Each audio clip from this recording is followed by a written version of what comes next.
வணக்கம் நண்பர்களே. இந்திய அரசியலில் முக்கியமான சில டாபிக்ஸை இந்த பதிவில் பார்க்க போகிறோம். முதல் டாபிக், மத்திய உள்துறை அமைச்சர் அமித்ஷா அவர்கள் அம்பேத்கர் அவர்களை அவதூறுபடுத்திட்டாரு, அம்பேத்கரை இழிவாக பேசிட்டாரு அப்படின்னு சொல்லிட்டு இந்திய கூட்டணி இன்னும் சில இடங்களில் போராட்டம் நடத்துகிறாங்க.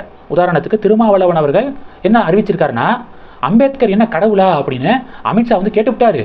அதனால நாங்கள் அமித்ஷாவை கண்டித்து விசிகா சார்பாக வரக்கூடிய டிசம்பர் 28ஆம் தேதி 1000 முறை அம்பேத்கருடைய பெயரை உச்சரிக்கக்கூடிய போராட்டத்தை நாங்கள் நடத்த போகிறோம். 1000 வாட்டி அம்பேத்கருடைய பெயரை உச்சரிக்கக்கூடிய போராட்டத்தை நடத்த போகிறோம் அப்படின்னு திருமாவளவன் அவர்கள் அறிவிச்சிருக்காரு.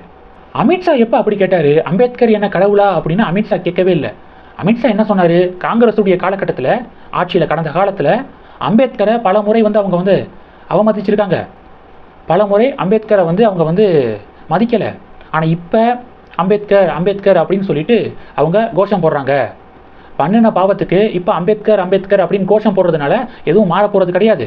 அதுக்கு பண்ணின பாவத்துக்கு கடவுளுடைய பேரை உச்சரித்தாலாவது உங்களுக்கு சொர்க்கத்திலேயாவது கொஞ்சம் இடம் கிடைக்கும் அப்படின்னு சொல்லிட்டு அமித்ஷா குறிப்பிட்டார். இதுதான் அமித்ஷா பேசினது அப்படின்னு நம்ம ஆல்ரெடி போட்ட வீடியோவில் பேசிட்டோம். இப்போ பாஜக என்ன பண்ணுறாங்கன்னா, தந்தி டிவியில் சமீபத்தில் திருமாவளவன் அவர்கள் கலந்து கொண்ட நேர்காணலுடைய ஒரு பகுதியை ஷேர் பண்ணுறாங்க. அதில் திருமாவளவன் அவர்கள் சொல்லியிருக்காரு, எப்பவும் பாஜக அம்பேத்கரை பெருமையாக தான் பேசுகிறாங்க. International centre, Ambedkar international centre அப்படிங்கிறத அவங்க கட்டியிருக்காங்க. அதில் பிரம்மாண்டமாக அம்பேத்கருடைய ஸ்டாச்சு இருக்கா. அது மட்டும் இல்லாமல் அந்த கட்டிடமே பார்த்தீங்கன்னா கான்ஸ்டிடியூஷன் புத்தக வடிவில் இருக்குது. இந்திய அரசமைப்பு சட்ட புத்தகத்தை ஓப்பன் பண்ணால் எந்த வடிவில் இருக்குமோ அந்த வடிவில் அந்த அம்பேத்கர் இன்டர்நேஷ்னல் சென்டர் கட்டடத்தை வடிவமைச்சிருக்காங்க, ரொம்ப பிரம்மாண்டமாக கட்டியிருக்காங்க அப்படின்னு திருமாவளவன் அவர்கள் தந்தி டிவி நேர்காணலில் பேசுகிறாரு. அது மட்டும் இல்லாமல் மும்பையில் அரபிக்கடல் ஓரத்தில் அம்பேத்கர் அவர்களுடைய உடல் எரியூட்டப்பட்டு அந்த சாம்பல் வைக்கப்பட்டிருந்துச்சு. அந்த இடம் சின்னதாக முன்னாடி இருந்துச்சு. அதை விரிவாக்கம் செஞ்சுருக்காங்க, பிரம்மாண்டமாக விரிவாக்கம் செஞ்சு நினைவு சின்னம் எழுப்பியிருக்காங்க. அங்கேயும் மிகப்பெரிய உயரத்தில் அம்பேத்கருக்கு சிலை அமைச்சிருக்காங்க. இது போக லண்டனில் அம்பேத்கர் படித்த இடத்தை தேடி கண்டுபிடிச்சு விலை கொடுத்து வாங்கி அங்கே நினைவிடம் அமைச்சிருக்காங்க. இது மாதிரி தந்தி டிவியில் பாஜக கவர்மெண்ட்டு அம்பேத்கரை எப்படியெல்லாம் பெருமைப்படுத்துனுச்சு, கௌரவப்படுத்துனுச்சு அப்படின்னு திருமாவளவன் அவர்கள் தந்தி டிவியில் பேசுகிறாரு. இதே திருமாவளவன் அவர்கள் பாஜக அம்பேத்கரை இழிவுபடுத்திருச்சு, அவமதிச்சிருச்சு அப்படின்னு சொல்லிட்டு இப்போ ப்ரொட்டஸ்ட்டை அறிவிச்சிருக்காரு. அப்போது இதெல்லாம் ஒரு பொலிட்டிக்கலுக்காக, பாலிடிக்ஸுக்காக, அரசியலுக்காக பாஜகவுக்கு எதிராக ஒரு பிம்பத்தை உருவாக்கணும் அப்படிங்கிறதுக்காக செய்யக்கூடிய ட்ராமா அப்படின்னு பாஜக பதிவு போடுறாங்க. இது பேசு பொருளாக மாறி இருக்கு. ரெண்டாவது டாபிக் என்ன பார்க்க போகிறோம், பாப்கார்னுக்கு 18% டேக்ஸ் போட்டாங்க, ஜிஎஸ்டி டேக்ஸ் போட்டாங்க அப்படின்னு சொல்லிட்டு இந்திய கூட்டணி கொந்தளிச்சு மீமெல்லாம் போட்டுட்டு இருக்காங்க. இந்த பாப்கார்னுக்கு டேக்ஸ் போட்டது குறித்து ஆல்ரெடி நம்ம டீட்டெயிலாக விளக்கம் கொடுத்துட்டோம்.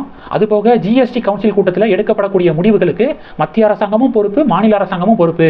அந்த மீட்டிங்குள்ளே உட்காந்துக்கிட்டு மாநிலத்துடைய ஃபினான்ஸ் மினிஸ்டர் ஓகே போடுங்க அப்படின்னு சொல்லிட்டு அந்த மீட்டிங் முடிஞ்சதுக்கப்புறம் மத்திய அரசாங்கம் இதுக்கு டேக்ஸ் போட்டுட்டாங்க, அதுக்கு டேக்ஸ் போட்டுட்டாங்க அப்படின்னு சொல்லிட்டு வெளியே ட்ராமா போடுறாங்க அப்படிங்கிறதையும் நம்ம தெளிவுபடுத்திட்டோம். ஜிஎஸ்டி கவுன்சிலுக்குள்ளே எடுக்கக்கூடிய முடிவுகளுக்கு மத்திய அரசாங்கமும் பொறுப்பு, மாநில அரசாங்கமும் பொறுப்பு அப்படிங்கிறதான் ஃபேக்ட்டு. இப்போது நிர்மலா சீதாராமன் அவர்களை சில பேர் விமர்சனம் பண்ணுறதை பார்க்க முடியுது இந்திய கூட்டணி. முக்கியமாக இந்த ஜிஎஸ்டி இருக்குது பார்த்தீங்களா, ஜிஎஸ்டி வருவதற்கு முன்பாக பல்வேறு பெயர்களில் முறையே இல்லாமல் சகட்டு மேனிக்கு டேக்ஸ் இருந்துச்சு. ஒரு முறை இல்லை, ஸ்லாபெல்லாம் கிடையாது. 35%, 38% இது மாதிரி டேக்ஸ் இருந்துச்சு பல்வேறு பெயரில். ஆனால் ஜிஎஸ்டி பார்த்தீங்கன்னா இந்த ஜிஎஸ்டி அப்படிங்கிற பேரில் எல்லா டேக்ஸையும் ஒருங்கிணைத்து சரியாக டேக்ஸ் ஸ்லாப் அமைச்சிருக்காங்க சென்ட்ரல் கவர்மெண்ட். இதுதான் ஃபேக்ட்டு. இதில் நிர்மலா சீதாராமன் அவர்கள் குறித்து இந்திய கூட்டணி விமர்சனம் பண்ணுறாங்களே, காங்கிரஸ் மத்தியில் ஆட்சியில் இருக்கும்போது அப்போ ஃபினான்ஸ் மினிஸ்டராக இருந்த ப. சிதம்பரம் அவர்கள் ஒரு முறை இன்ஃப்ளேஷன் கூடிருச்சு, அத்தியாவசிய பொருள்களுடைய விலையெல்லாம் உயர்ந்துருச்சு அப்படின்னு அதை பற்றி பேசும்போது ப. சிதம்பரம் ஒரு விஷயம் சொல்கிறாரு, when you can buy ice cream for ₹20 ஏன் விலை ஏற்றத்தை பற்றி கம்ப்ளைண்ட் பண்ணுறீங்க. அதாவது ஐஸ்கிரீமை 20 ரூபாய்க்கு கொடுத்து உங்களால் வாங்க முடியுது, வாங்கி சாப்பிட முடியுது. அப்படி இருக்கும்போது விலை ஏற்றத்தை பற்றி, பொருள்கள் விலை உயர்வதை பற்றி நீங்கள் எதுக்காக கம்ப்ளைண்ட் பண்ணுறீங்க அப்படின்னு ப. சிதம்பரம் அவர்கள் பேசியிருக்காரு. இப்படி பேசியிருக்காரு. நிர்மலா சீதாராமன் அவர்கள் கோவிட் காலகட்டத்தில் பொருளாதாரத்தை ஸ்டேபிளாக வச்சுருந்தாங்க. பல்வேறு உலக நாடுகளுடைய பொருளாதாரம் அடிபட்ட போது இந்தியாவுடைய பொருளாதாரம் ஸ்டேபிளாக இருந்துச்சு. இன்ஃப்ளேஷனை கண்ட்ரோலில் வச்சுருந்தாங்க. அது மட்டும் இல்லாமல் 2014 வருமான வரி வரம்பு 2 லட்சமாக இருந்துச்சு. ஆனால் இப்போ அது 7 லட்சமாக ஆக்கப்பட்டிருக்கு. இது மாதிரி நிதியமைச்சர் நிர்மலா சீதாராமன் அவர்களுடைய காலகட்டத்தில் ஃபினான்ஸ் மினிஸ்ட்ரி வந்து ரொம்ப ஸ்டேபிளாக இருக்குது அப்படிங்கிறது தான் யதார்த்தமான உண்மை அப்படின்னு பாஜக பதிவு போடுறாங்க. இது டாபிக் 2. டாபிக் 3 என்ன பார்க்க போகிறோம்? ஒரு வார காலத்தில் அண்ணாமலை 6-7 சம்பவத்தை வந்து பண்ணியிருக்காரு. உதாரணத்துக்கு ஃபஸ்ட்டு பஹ்ரைன் கடற்படையினால் கைது செய்யப்பட்ட தமிழக மீனவர்கள் வந்து பத்திரமாக நாடு திரும்பியிருக்காங்க. அதுக்கு அண்ணாமலை மிக முக்கியமான ரீசன். அவர் தான் வெளியுறவுத்துறை அமைச்சருக்கு கடிதம் எழுதினாரு. இப்போ 28 மீனவர்களும் சேஃபாக தாயகம் திரும்பியிருக்காங்க. 1. 2வது என்ன, எல்லாத்துக்கும் தெரிஞ்ச விஷயம்தான். கேரளாவிலிருந்து திருநெல்வேலியில் கொட்டப்பட்ட அந்த மருத்துவ கழிவுகள் இருக்குல்ல, அதுக்கு என்ன குரல் கொடுத்தாரு? ஒரு வாரம் டைம் தரேன், அதுக்குள்ளே இதை வந்து ஸ்டாப் பண்ணணும், இல்லை அப்படின்னா லாரியில் எடுத்துகிட்டு வந்து எல்லா கழிவுகளையும் கொட்டி கேரளாவில் போய் அதை இறக்குவேன், முதல் லாரியில் நானே போவேன் அப்படின்னு சொல்லிட்டு அதிரடியாக அறிவிச்சிருந்தாரு. இப்போ என்ன நடந்திருக்கு? கேரளா கவர்மெண்ட்டே கொட்டப்பட்ட அந்த குப்பைகள் எல்லாத்தையும் லாரியில் போட்டுட்டு அவங்க வந்து ஊர் திரும்பிட்டாங்க. இது சம்பவம் 2. சம்பவம் 3 என்ன பார்க்க போகிறோம்? சம்பவம் 3, கன்னியாகுமரி பக்கத்தில் இருக்கக்கூடிய ஒரு ஸ்கூலில் மாணவர்களுக்கு அழுகிய முட்டை வந்து விநியோகம் செய்யப்பட்டிருக்கு அப்படின்னு சொல்லிட்டு கடும் விமர்சனத்தை வந்து முன் வச்சார். இது 3. 4வது, கோயம்புத்தூர் பாம் பிளாஸ்ட் செய்த குற்றவாளி பாட்ஷாவுடைய இறுதி ஊர்வலத்துக்கு வந்து அனுமதி எப்படி வந்து கொடுத்தீங்க, இதனை கண்டித்து பேரணி அப்படின்னு சொல்லிட்டு பேரணி நடத்தி கைது செய்யப்பட்டார் அண்ணாமலை அவர்கள். அந்த பேரணியின் போது அண்ணாமலை அவர்கள் கிட்டத்தட்ட ஒரு 22 நிமிடங்கள் ரொம்ப ஒரு ஃபயரான ஸ்பீச் வந்து கொடுத்தாரு.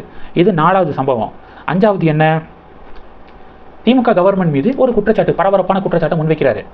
ஜாஃபர் சாதிக் இருக்கார்ல, ஜாஃபர் சாதிக்கு அவருடைய பணத்தை வெள்ளையாக்குவதற்காக, கருப்பு பணத்தை வெள்ளையாக்குறதுக்காக தமிழ்நாடு பாடநூல் கழகத்தை பயன்படுத்தியிருக்காரு அப்படின்னு சொல்லிட்டு ஒரு பரபரப்பான புகாரை வந்து முன்வைக்கிறாரு. அடுத்து பாஜக நிர்வாகி, வேலூரில் பாஜக நிர்வாகி விட்டல்குமார் அப்படிங்கிறவர் படுகொலை செய்யப்படுறாரு. அதனை கண்டித்தும் மற்றும் அதனுடைய குற்றவாளிகள் கைது செய்யப்படுவதற்கும் காரணமாக இருக்காரு. அங்கே வந்து வேலூர் ரீஜியனில் போராட்டம்லாம் நடத்தி 4 குற்றவாளிகள் வந்து இப்போ வந்து கைது செய்யப்பட்டிருக்காங்க இந்த விவகாரத்தில். இது மாதிரி கட்சியினருக்கு ஒரு பிரச்சனை அப்படின்னாலும் உடனே குரல் கொடுக்கக்கூடியதில் ஸ்ட்ராங்காக இருக்கார். அடுத்து இப்போ சமீபத்தில் தமிழகத்தில் இருக்கக்கூடிய 3700 பள்ளிகளில் இன்டர்நெட் கனெக்ஷன் கட் செய்யப்பட இருக்குது, ஏன்னா அதற்கான பில்லை வந்து இன்னும் கட்டலை அப்படின்னு சொல்லிட்டு குரல் கொடுத்தாரு. இப்போ அதற்கான பில்லெல்லாம் இப்போ வந்து கட்டப்பட்டிருக்கு. அண்ணாமலை குரல் கொடுத்த பிறகு பள்ளி கல்வித்துறை உத்தரவை பிறப்பித்து மாவட்ட கல்வி அலுவலர்கள், முதன்மை கல்வி அலுவலர்களுக்கு உத்தரவை பிறப்பித்து மாவட்ட முதன்மை கல்வி அலுவலர்கள் சம்மந்தப்பட்ட ஸ்கூல் தலைமை ஆசிரியர்களுக்கு இன்ஸ்ட்ரக்ஷன் கொடுத்து இப்போ அந்த பில்லு வந்து கட்டப்பட்டிருக்கு அப்படிங்கிற ஒரு அப்டேட்டை பார்க்குறோம். ஸோ இது மாதிரி அடுத்தடுத்து தமிழக அரசியல் காலத்தை பரபரப்பாகவும் ரொம்ப ஸ்ட்ராங்காகவும் அண்ணாமலையுடைய ப்ரொட்டஸ்ட்டை வந்து முன்வைக்கிறாரு. ஸோ இதுக்கு பாஜகவினர் தங்களுடைய பாராட்டுக்களை வந்து தெரிவிக்கிறாங்க. இன்னொரு விஷயம் பார்த்தீங்க அப்படின்னா, இல்லீகலாக மது விற்பனை வந்து நடக்குது அப்படின்னு சொல்லிட்டு ஒருத்தர் புகார் கொடுத்துருக்காரு. அவர் திடீர்னு தாக்கப்பட்டிருக்காரு. ஸோ அதனை கண்டித்து அண்ணாமலை அறிக்கை விட்டது. இது மாதிரி தமிழ்நாடு அரசியல் காலத்தில் ரொம்ப ஒரு ஆக்டிவான ஒரு பொலிட்டீஷியனாக, ரொம்ப ஸ்ட்ராங்கான அக்ரெசிவான பொலிட்டீஷியனாக அண்ணாமலை தான் இன்னைக்கு இருக்காரு. வலிமையான ஒரு எதிர்க்கட்சி தலைவராக அண்ணாமலை தான் இருக்காரு அப்படிங்கிறத களத்தில் பார்க்குறோம். இந்த டாபிக்ஸ் எல்லாத்தையும் பற்றி உங்களுடைய பார்வைகளை மறக்காமல் கமெண்ட் பண்ணுங்கள். இந்த வீடியோ பிடிச்சிருந்துச்சுன்னா லைக் பண்ணுங்கள், ஷேர் பண்ணுங்கள், மறக்காமல் நம்ம சேனலை சப்ஸ்கிரைப் பண்ணுங்கள். மேலும் நம்ம சேனலுக்கு சப்போர்ட் பண்ணணும் அப்படின்னு ஆசைப்பட்டீங்கன்னா நான் பேசக்கூடிய வீடியோக்கு கீழே நன்றி அப்படிங்கிற ஆப்ஷன் இருக்குது. அதை கிளிக் பண்ணி உங்களால் முடிந்த தொகையை சேனல் வளர்ச்சிக்காக கொடுத்து உதவி செய்யலாம். இல்லை ஜாயின் பட்டனை கிளிக் பண்ணி நம்ம சேனலுக்கு மெம்பராக வந்து ஆகலாம். நன்றி. ஜெய் ஹிந்த்.